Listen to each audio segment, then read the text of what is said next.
Assalamualaikum warahmatullahi wabarakatuh.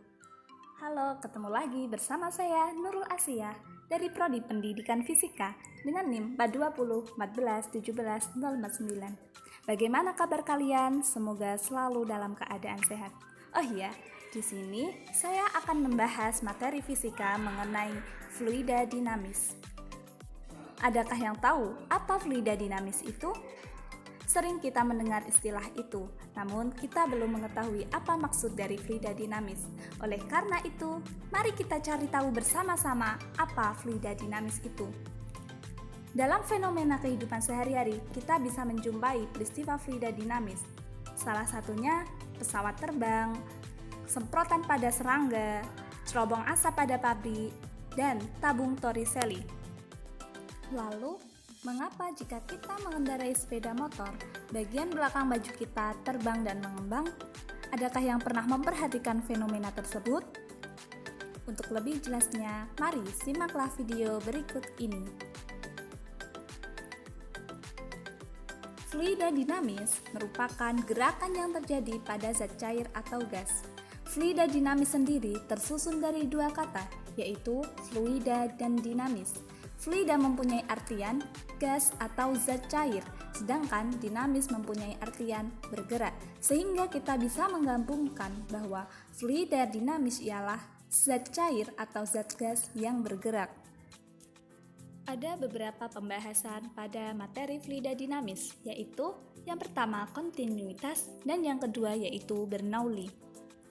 Kontinuitas berbunyi bahwa gerak fluida di dalam tabung aliran haruslah sejajar dengan dinding tabung, meskipun besar kecepatan fluida dapat berbeda dari satu titik ke titik lain di dalam tabung. Kita bisa menggunakan persamaan kontinuitas, yaitu dengan rumus matematis Q1 sama dengan Q2, sehingga A1 dikali V1 sama dengan A2 dikali V2, di mana P merupakan debit pada penampang, A merupakan luas penampang, dan V merupakan kecepatan fluida. Ada beberapa pembahasan mengenai Bernoulli, yaitu yang pertama, teori Torricelli, yang kedua, venturimeter, ketiga, pipa pitot, dan keempat, gaya angkat pada sayap pesawat. Persamaan Bernoulli menyatakan bahwa jumlah tekanan, energi kinetik per satuan volume, dan energi potensial per satuan volume selalu bernilai sama pada setiap titik sepanjang garis arus. Kita dapat melihat persamaan Bernoulli, yaitu P1 ditambah setengah rho V1 kuadrat ditambah rho GH1 sama dengan P2 ditambah setengah rho V2 kuadrat ditambah rho GH2, di mana P merupakan tekanan, rho merupakan massa jenis, V merupakan kecepatan, dan G merupakan gaya gravitasi, dan H merupakan tinggi. Melalui persamaan tersebut, kita bisa mengetahui teori Torricelli bahwa V sama dengan akar 2 kali G kali H, dan T merupakan akar 2H dibagi G, dan X sama dengan V kali T.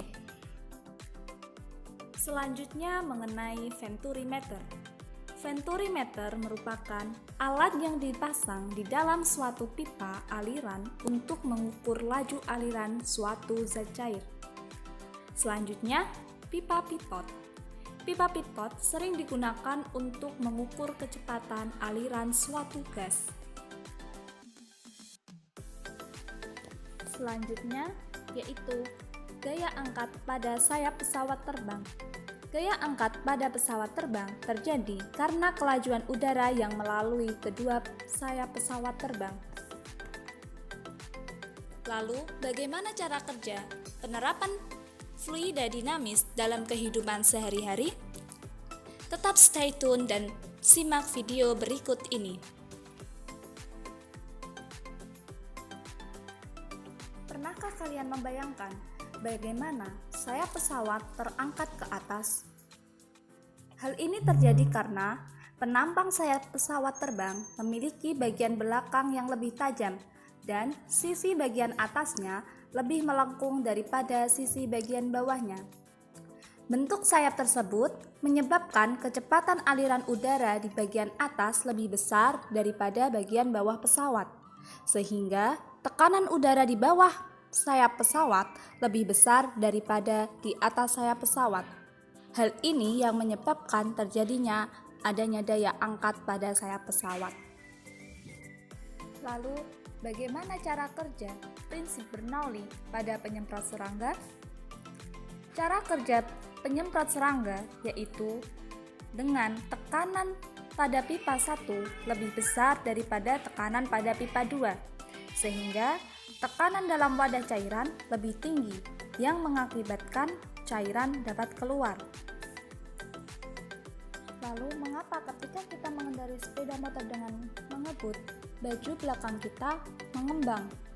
Hal ini terjadi karena ketika kita mengendarai sepeda motor dalam keadaan mengebut, maka kecepatan udara di bagian depan dan samping tubuh menjadi besar.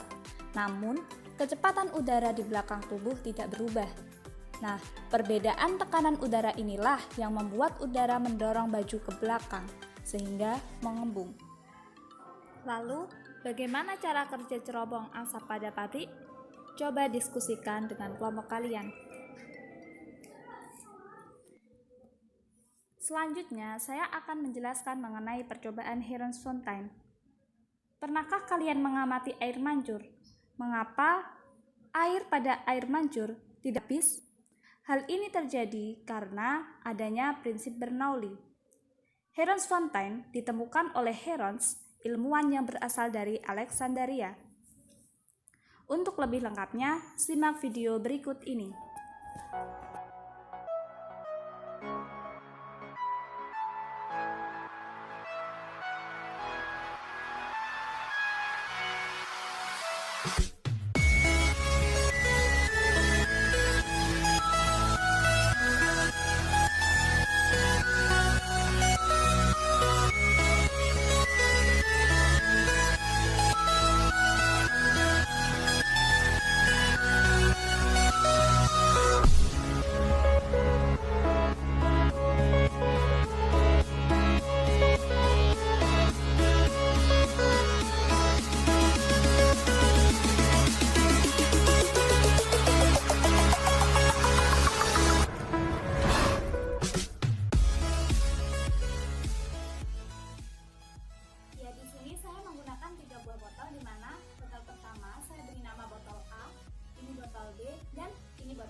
Selain itu, saya juga menggunakan 3 buah selang.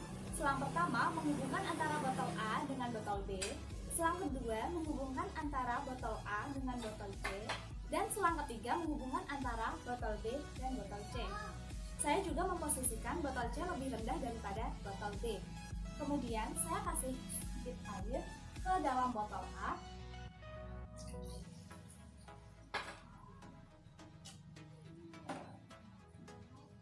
Kita lihat apa yang terjadi. Air mancur mengalir. Hal ini terjadi karena apa? Karena semula tekanan antara botol B dan botol C itu sama dengan tekanan atmosfer. Sehingga ketika botol A dikasih air, maka air akan mengalir menuju ke botol C, sehingga botol C mendapat tekanan. Kemudian tekanan tersebut disalurkan ke botol B, sehingga botol B juga mendapat tekanan. Kemudian botol B menekan selang menuju ke botol A, sehingga terjadilah air mancur. Pada prinsip Bernoulli berlaku, yaitu pada botol A dan air mancur sendiri, di mana semakin cepat aliran air mancur jika tekanan fluida antara botol B dan botol C itu semakin besar. Sekian praktikum dari saya, semoga bermanfaat.